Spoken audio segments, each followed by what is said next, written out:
The Chiropractic Philanthropist, episode 246. Here we are, chiropractors talking about, releasing innate and expressing innate and, its unique expression within each individual. And here we have practice management companies that are like, talk like this, speak like that, deliver the adjustment like this. It should be this long. It should be, that kind of thing. And I was so not on it. Starting your own practice is hard for many chiropractors. It's riddled with both struggles and successes. But here at the Chiropractic Philanthropist, we make it easy by having chiropreneurs and entrepreneurs share their struggles and lessons learned in life and business so that you don't have to make the same mistakes. And now, here's your host, Dr. Ed Osborne.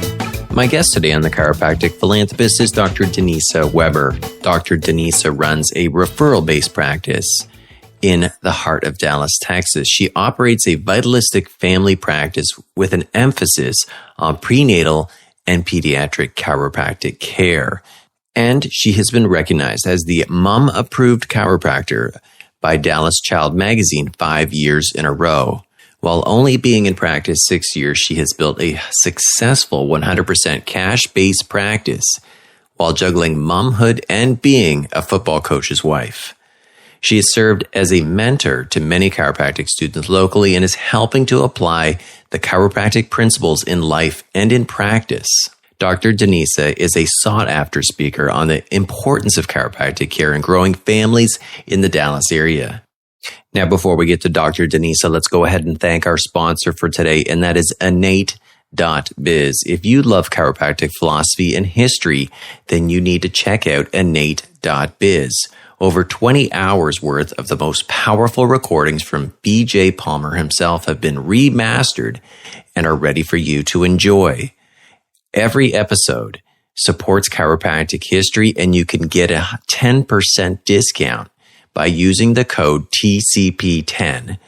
Innate.biz is the only place you can find these recordings, and you can go there today and actually listen to a sample of this powerful collection. That's innate.biz. And don't forget to use the code TCP10.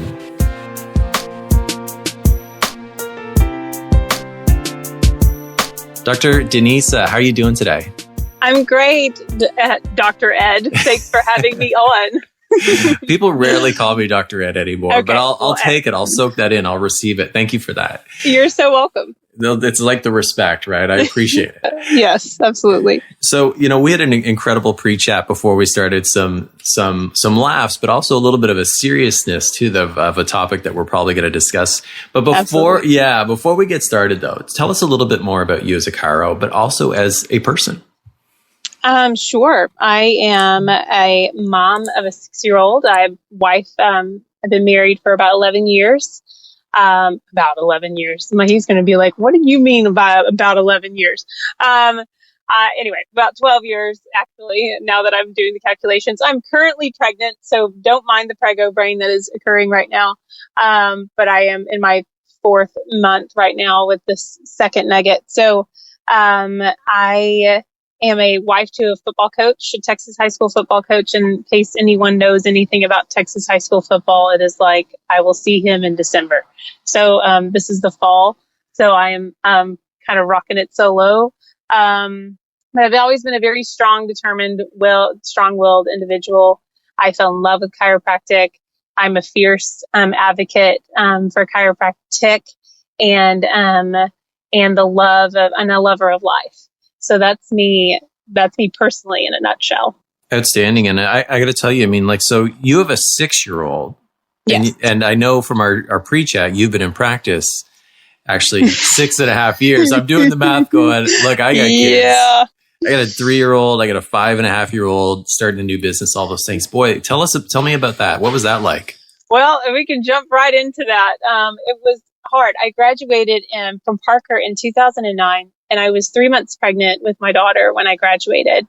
So I did not start my practice immediately after, receiving my license and all that kind of stuff because I knew that I was going to be delivering my baby. And then once I had her, you have all these hopes and dreams, I'm not going to speak for anyone else. I had all these hopes and dreams, and I don't do sideline sitting very well. And after I had her, I had some really unrealistic expectations as to what my life would be after I had her. And that I was going to start right into practice, which I did 2 months after she was born. I don't necessarily think that was the most amazing call, but again, you live and you learn, and it's part of my story.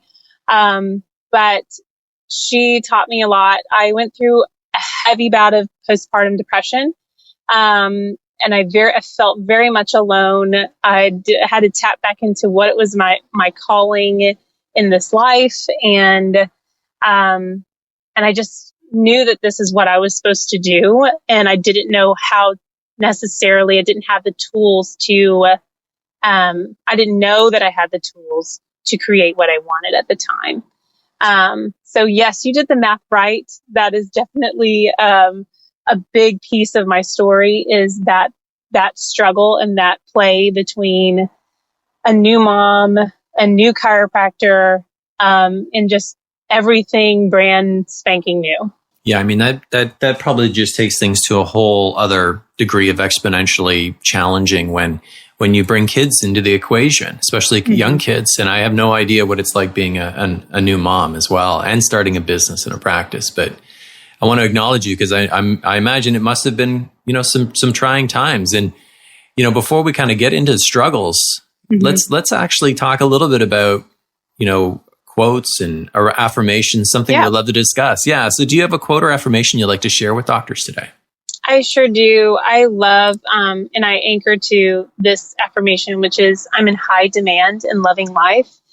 And I anchor to it. I heard this, and I'm totally not taking credit for any of this. This is definitely Troy Dukowitz. He's listening, and full credit to you, man. I heard that at Total Solutions, CLA Total Solutions this past April.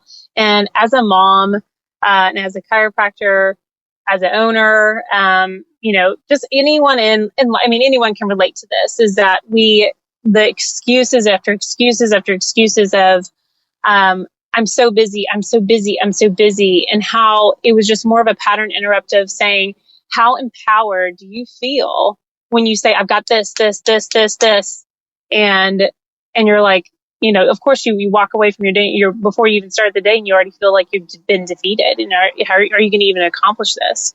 And so for me to start my day with saying, I'm in high demand and loving life is way more empowering. And I feel like I can tackle the things, even if I don't accomplish, 3/4 of the task list that I was capable of, taking on in 24 hours.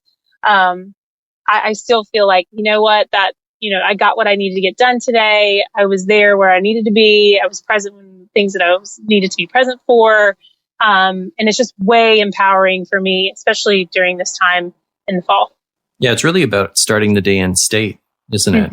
I mean, absolutely. I used to, the past Ed used to get up in the morning and check email or client support calls and things like that as soon as I got up. And that was incredibly stressful. But what I've done is I've made the shift in just even the last 3 months where I get up and I just start the day in gratitude, just in a place of gratitude. And mostly it's just for watching a sunrise with one of my boys or something like that. And it's really been an incredible change for me and almost like calming. But I've also noticed my business has grown, everything's grown, and maybe I'm even a better dad for that too. Absolutely. So I want to talk a little bit about struggle. I mean, as chiropractors, I always say, we eat struggle for lunch. I mean, was there ever a time that you fell flat on your face? What you might have learned from that experience and how you apply it to your business and life today? 1,000%. Yes. It's like, that's a big question. I mean, I've failed in communication, God knows how many times, which I'm so a lover of communication and communicating effectively. So words and meaning and connection to people when you're communicating, I'm very about that. But I was awful at it in the beginning. And so it's more about how quickly can you fail? Really? Like, can you fail? I always hear David Jackson talking about, you got to fail fast. It's more like, yes, we're going to fail, but can you fail fast? And I definitely fell fast. I told you about the struggle about getting started, and I just didn't know what to do. Like, I was had open adjusting hours and I wasn't meeting people. I was just there. And I was like, what am I doing? I remember my first client, to get this, was a dog. Somebody was like, oh, can you check my dog? I'm like, you've got to be kidding me.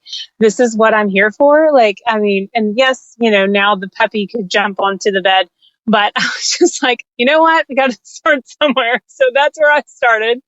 I love telling students that story, but, I just, and throughout practice, there was a moment where, and it was a couple years ago. So I served for a while and I had some mentors who were deeply amazing, and got me in love with chiropractic and its philosophy.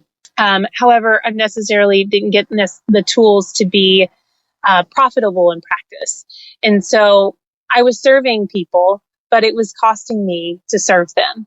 And one of the times that I felt like I was just on the floor was when I was forced to. I always thought, looking at numbers was, not being a servant, give, love, serve, give, love, serve. And I was not looking, I had this negative connotation with numbers are just tracking growth, and they are a story and it tells you about your practice.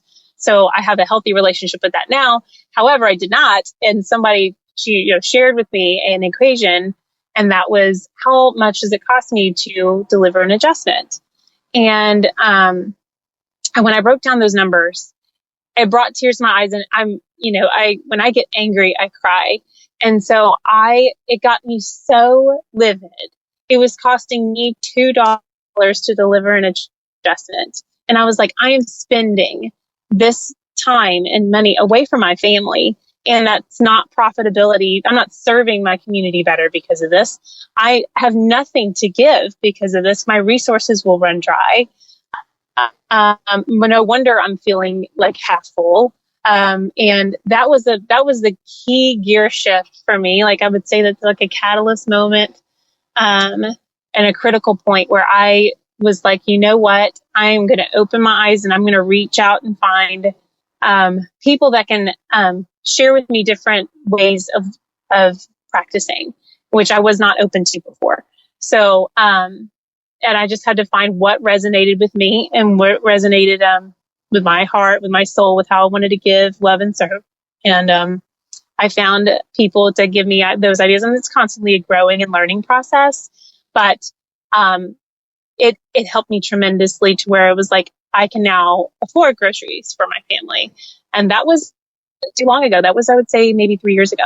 Yeah, I think we have to start to, and I've had this conversation or this thread in TCP podcast before, where I think we need to start really considering or reconsidering what we consider is successful in practice these days. Exactly. I mean, I think you can almost be successful, because I was there, seeing 600-700 people a week, and yet not profitable.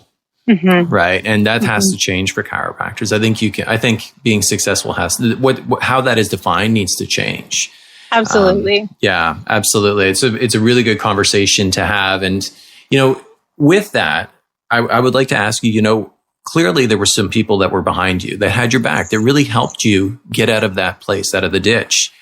Who was it who helped you solve those problems? The people who helped me were, David Jackson was he's a key player in my story. I heard him on the DCS Clubhouse. I would listen to anything. I mean, if you had your podcast at that time, I would have been on it. I was looking for anything that I could grasp onto, that anyone that could help me. And DCS Clubhouse had this guy on that burnt his diploma. And it was like, I'm giving up on this profession, became an auto mechanic, and then somehow ended up having a biggest pediatric practice. And I was just like, you know what? There's something to be, I can learn from this guy.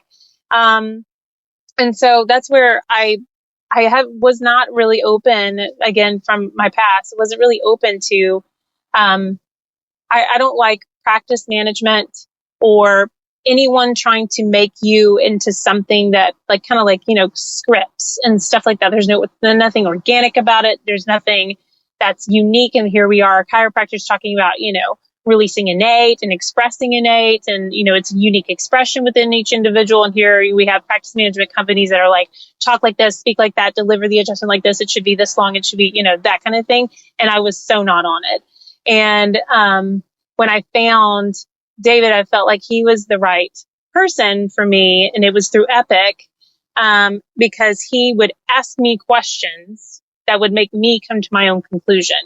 And that, I think, is the key to a good coach. I think that's also the part of the key to, being a good chiropractor, isn't it? Absolutely. Yes. The personal like accountability, and also the self-improvement, the striving to want to be better, but also not striving necessarily for improvement, but to the striving for excellence, and wanting to be your best self. I feel like it was more of a delayering of all the crap that had accumulated on me, or the limiting beliefs that I accepted about what I was doing, or what people would think, or what I should be making. And it was more of like the removal of all that junk. And it takes a good amount of effort and hard work to work through that stuff, to sit with it, to walk through it, to feel the ickiness of it. But then also, the other side is amazing. Yeah, practice definitely becomes much more fun when you're leading people versus needing people. Mm-hmm. And I always found that, when I made that shift in that room, especially when it was the first time I ever met, that new patient, right? Right. Or that new practice member.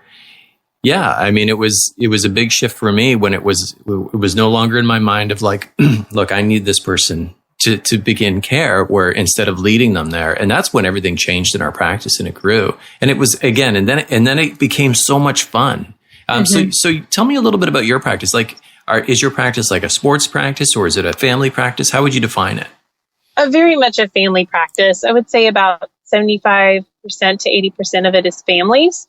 And 60% of that is either prenatal or pediatric. So prenatal and pediatrics, excuse me.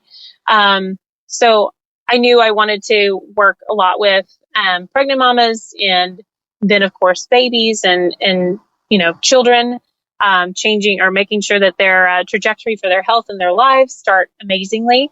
And that is my passion, is be more on starting life in an amazing way versus trying to course correct so far down the line. Even though we do have those people, we have the grandparents of those families there, which is fantastic.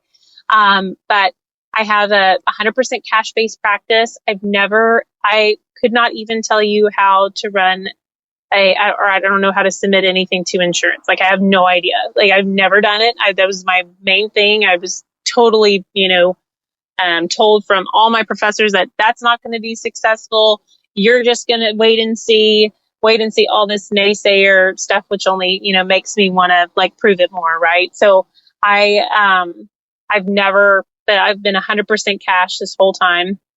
It's more about creating value for people versus, succumbing to an insurance game. And as I've heard a friend say before, it's like, waxing brass on the Titanic. The Titanic's going down. So I'm not going to jump ship. I'm not going to jump on that ship knowing that it's going down. So I refer to other friends of mine that are amazing chiropractors that if people are hung up on insurance, we send them there, and we get gift cards for massages from those practices for me and my team, when we do that. And, it's just this more like, hey, we may not be the right fit for you, but let's, you need chiropractic care, and our office not be right for you, but somebody else down the street may be awesome for you. So not in the scarcity mentality, but more in an abundant mentality. Yeah, the pie is big enough for everyone, right? There is no pie, actually. It's no. Yeah, I mean, clearly the population is underserved by chiropractors. Right. So yeah, I mean, I would pretty much, I did the exact same thing when I was in practice too. And you would notice, you would know that this person is they're really just not a fit for you. And we would just refer down the street there were so many amazing chiropractors in my hometown. So yeah, very good advice. So did you know that we have a time machine here at TCP? Did you not know that, Dr. Denisa? I have heard of this time machine. Yes. So I'm going to put you in the TCP time machine. I'm going to send you back to a younger version of yourself. And this is right after you came out of chiropractic college. You have all the current knowledge and experience, life experience you have today. Doc, what would you say to that younger self? First, I would say you already have what you think you need. And I probably would have said, that's such BS. Stop saying that to me. Second, I would have said, you've got to get in community with people. Like being an island and, being alone, thinking that you're the only one on the island is, I love that your program's about, that we are all more alike than we are different. And there's way too many chiropractors out there that think that they are all by themselves, sinking ship. Their practices are going down. They're miserable. And there's so many people that are like that. And so many people have come out of that are so willing to help out in any way, in a non-judgmental, in a condescending way, but more of in a support role and saying, what do you need? How can I help you? How can we bring you up? And I didn't know necessarily that community existed. Or was I even looking for it? But having that community and having accountability with other people that are in the same life stage as me. I have an amazing accountability group right now, currently with some amazing mothers who are in practice, some in practice with their husbands, some have their own practices. But it's good for us to compare and contrast, but also to help support one another and say, have you tried this? And how can I help you? How can I support you in that?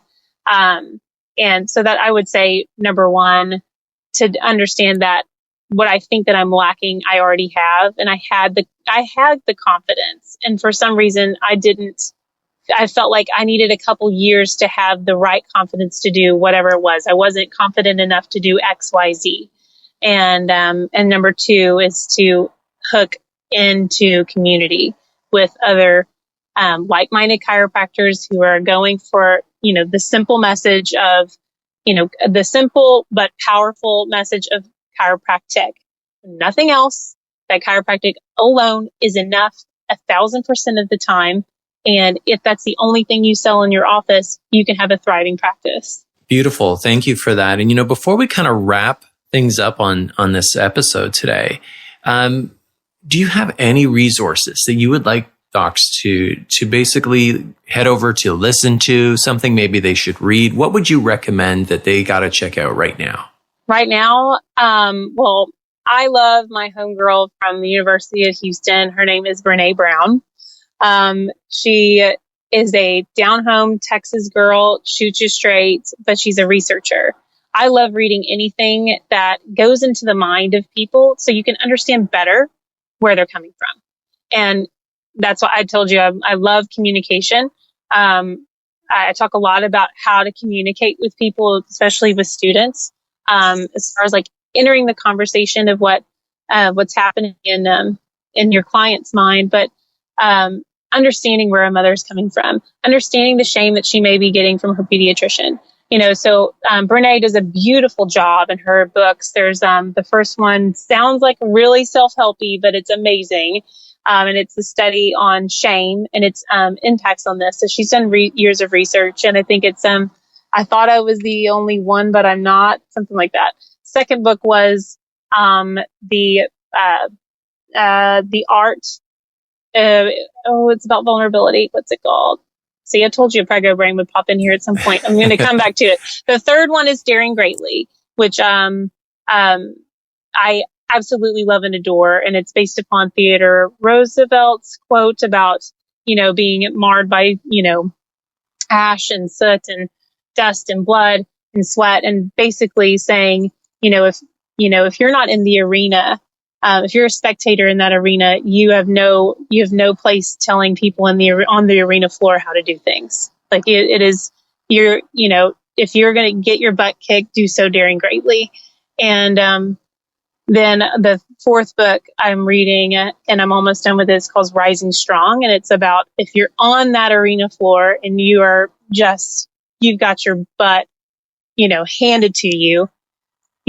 People always talk about, I was here in the struggle, and now I'm here. And it's like, well, what did it take? What does that journey look like? that is basically what this book is. And so she studied courage, vulnerability, shame. And I feel like those books alone have helped me sit with people, sit across from people, be more connected with people, and understanding our language and how we can make people feel, not in a manipulative sense, but more in a how can we serve them better, and how can we, with what we're saying, like I don't know if you're very, very familiar with Fixer Upper. It's a TV show on HGTV, and no, okay. Well, anyway, I'm an HGTV fan, but if you ever see it, there's a lady in there, her name is Joanna Gaines, and she always gives them 3 options as to what they want to do with their new home.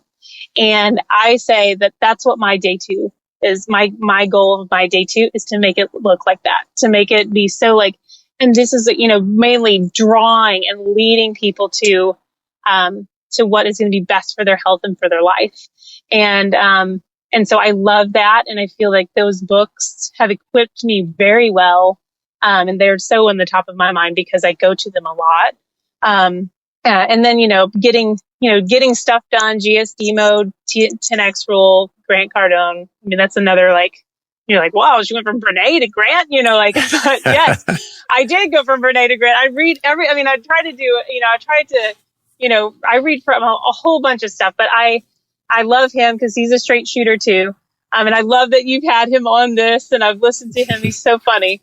But I like that he's got that southernness to him. But anyway, those 2, it's just, I'm a driver. I get stuff done, but I'm also a connector. Beautiful. Yeah, that is an extensive list of resources. So we're going to make...